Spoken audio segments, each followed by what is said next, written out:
In this lesson, we're going to go over how to write equations for sinusoidal graphs. So just to note before we even begin this, is that when you're writing equations for these functions, there can be many possible answers. So because these are repeating graphs or circular functions, meaning that they are waves, we can oftentimes write them in terms of sine and cosine.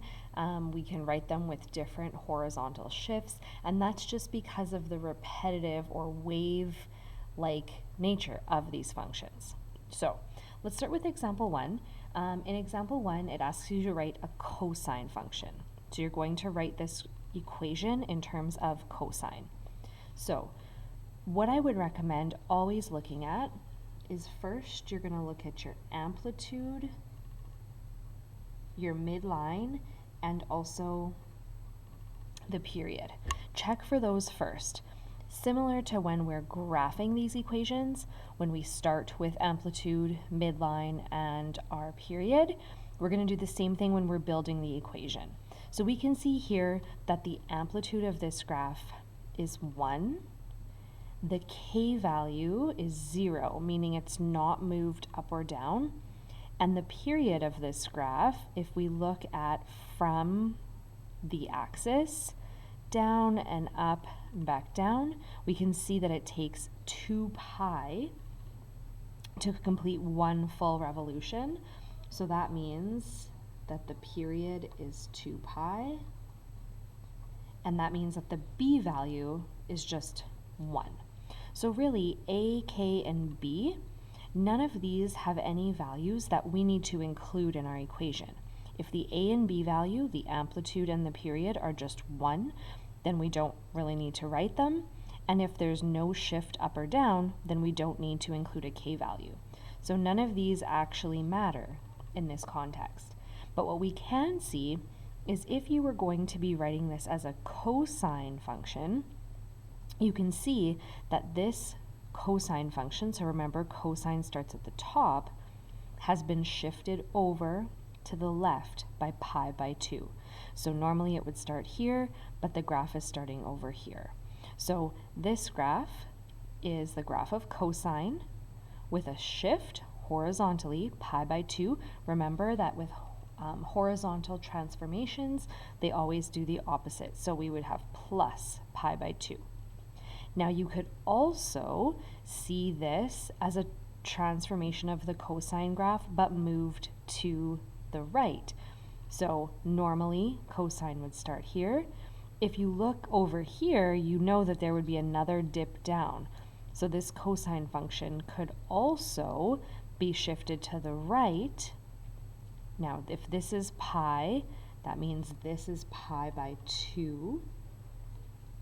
2 pi by 2, and 3 pi by 2. So you could also look at this as a shift to the right by 3 pi by 2. So minus 3 pi by 2. You don't need to give both answers, but those are just both options. If we look at b, this is now asking you for a sine function. So again, the first things that you're going to look for is your a value, your k value, and your b value. So you can see on this graph that the amplitude here between the midline and the top, or midline and the bottom, is 6. The k value here is 0. And the b value, a little bit trickier to see on this graph, but if you look for where this graph starts, so I like to choose a point that's on the axis here, so right lined up. So there, and this graph goes down, up, and then back to the middle right here. Now you'll see that I started sort of one increment over, and I ended one increment over from 2 pi. That means the period of this graph is still 2 pi. So if you want to figure out if this is 2 pi, and we've got 1, 2, 3, 4, 5, 6 tick marks, that means this is pi. It means each of these is pi by 6. So this is 6 pi by 6. Or you can just notice that It starts 1 increment over from 0 and ends 1 increment over from 2 pi. So that means the period is 2 pi or the b value is 1. Now we know a is 6, the k value is 0, so we don't have to add anything to the end, and the b value is 1, so there's nothing that we need to write here. But if we're writing a sine function, you can see that this is a sine function that's been moved over. So if we want to figure out how far it's been moved over, the sine function starts in the middle, so it starts here in the middle and then goes up to the middle, down to the middle. So we can see this as a shift over to the right. Now this is 2 pi, and I said that there was 6 spots here. I think I made an error when I was explaining that before, sorry. So this is 2 pi, which means halfway through is 1 pi. So you can see this in thirds. I think earlier I said it was in sixths.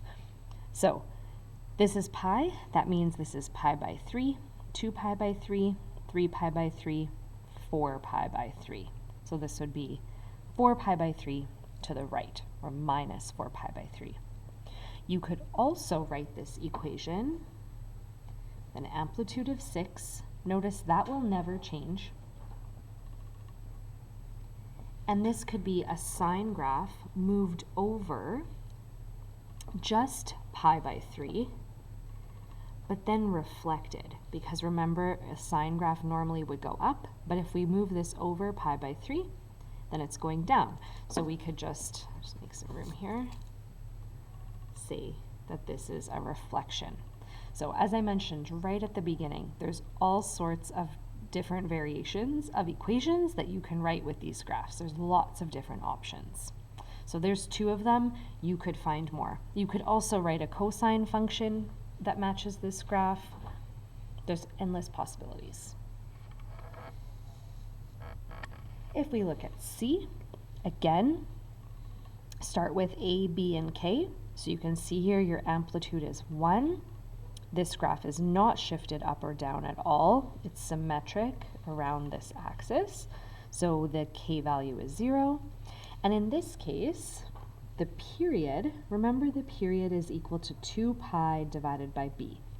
In this case, you can see that this graph when theta is 0 here, it's at the top, and then it goes to the top here. And you can see that takes pi. So the period is pi. So that means 2 pi divided by the b value needs to be equal to pi. So we can solve that b would equal 2. So our b value is 2. So k in this case doesn't really matter, and a doesn't really matter, but there's a b value of 2. So I would have that b value of 2. You'll see I've got 3 different versions here.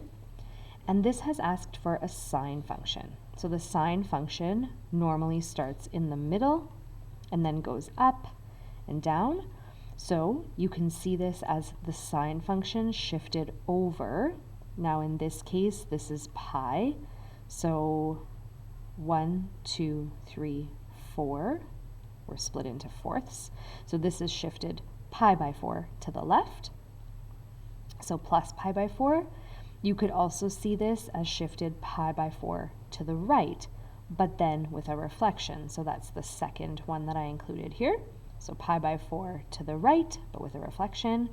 Or you could even see this as 3 pi by 4 to the right without a reflection. So lots of different options for this one. If we look at D, it's looking for a cosine function.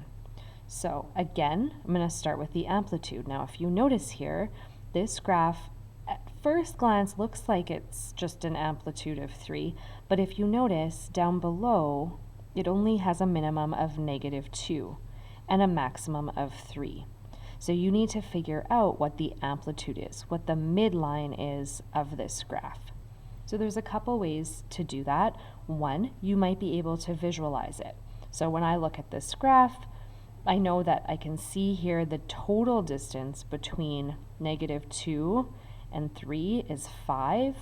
So to cut that in half, my amplitude should be here, which is 2.5 down from the maximum and 2.5 up from the minimum. So you can often visualize it.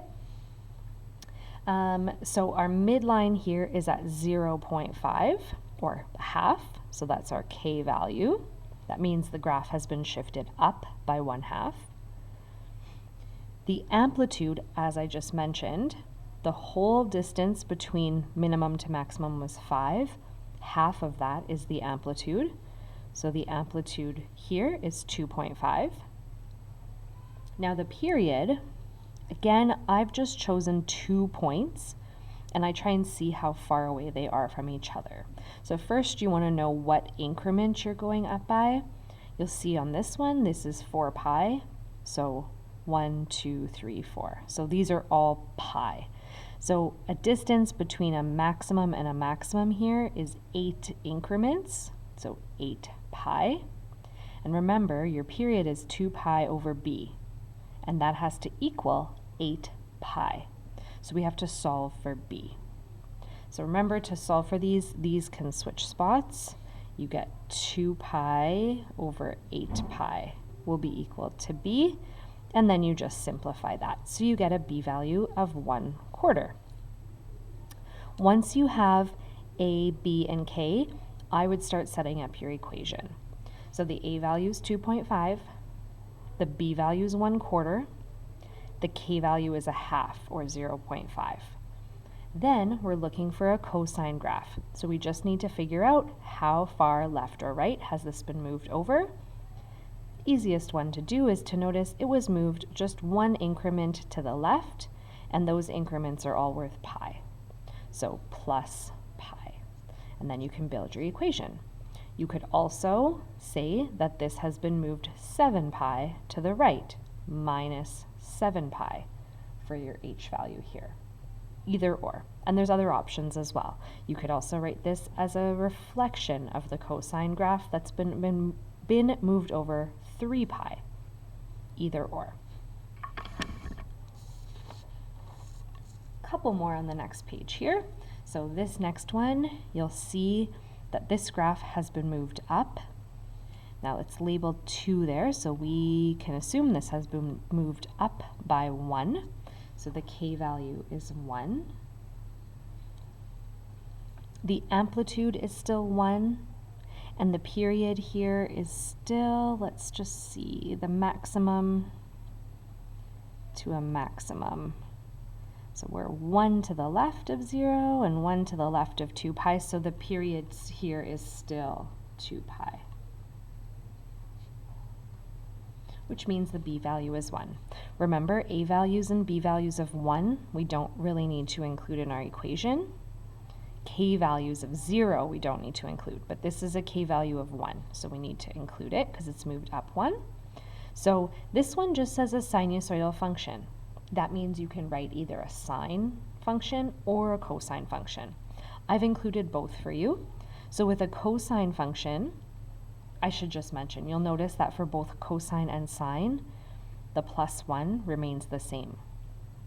A, b, and k will always be the same, regardless of if you write a cosine function or a sine function. The only thing that changes between the two types of functions is the horizontal shift. So here, for a cosine graph, we're shifting pi by 6 to the left. These increments are all pi by 6. And for a sine function, remember a sine function starts in the middle. So here, 2 pi, oops, 6, 1, 2, 3, 4, 5, 6. 2 pi by 6, I'm going to just change this. 2 pi by 6. Oh, I know I did that. Sorry, guys. It's because I moved it the other way. I went this direction. So the sine graph moved this direction. It's moved 1, 2, 3, 4 increments, so 4 pi by 6, which reduces to 2 pi by 3. And then, of course, we have that shift up 1. So cosine or sine. You could also write your sine function as a translation to the right with a vertical reflection. Finally, question F. You can see here that the midline of this graph, the bottom here is negative 12. So we can assume that these are counting by 4. So 4, 8, 12. So the midline is at negative 8. The A value, the amplitude, therefore, is 4. And the period here, you can see, is pi. So the period is pi. So remember, 2 pi over b would have to equal pi. So the b value is 2. So I've got negative 8, 4, and 2. Those go into my equation regardless of if I'm doing sine or cosine. So the a value is 4, b value is 2, k value is negative 8. The difference between them is just the shift. So for a sine graph, we can write this as a shift pi by 4 to the right, so 1 increment to the right. And for cosine, we could write it as a shift of pi by 2 to the left. Sorry, I showed to the right, to the left, because then we get that valley. You could also show this in different ways. You could show this with reflections, lots of different options. Finally, example 2. A sinusoidal has a maximum point at 0, 4, and the next minimum at pi by 4, negative 2. Determine 2 possible equations for this graph. So the first thing you're going to want to do here is sketch what this looks like. So we have a maximum at 0, 4, so I drew that first, and then a minimum at pi by 4, negative 2. Now, if you recall, all of these sinusoidal functions are generally split up into 4 sections. That's kind of the baseline that I've given you to graph these. So we would know that if this is a maximum and the minimum is at pi by 4, negative 2, that's 2 increments over, we can then figure out what the middle of this graph is. So you can see here the max is 4, the min is negative 2. That means the total height of this graph is 6. So that means the amplitude is half of that, 3. So the midline is at 1. That means that A is 3, the amplitude is 3, and K is 1. Now we know between here, this maximum to this minimum, that would be half of this wave. So when we're looking for the period, if it takes pi by 4 for half of it, it'll take another pi by 4 for the other half. So that means that the period is pi by 2. Now if we solve for b, that means the b value must be 4. So we have an a value of 3, a k value of 1, and a b value of 4. Now this is asking you for 2 possible equations. So I chose to do a cosine function and a sine function. The cosine function, we have an a value of 3, k value of 1, and a b value of 4, and you'll see this is already the cosine graph. It's pretty simple. Sine function is a little bit trickier. In this case, if you look at the sine function as starting in the middle and then dipping down, that's reflected vertically, so negative.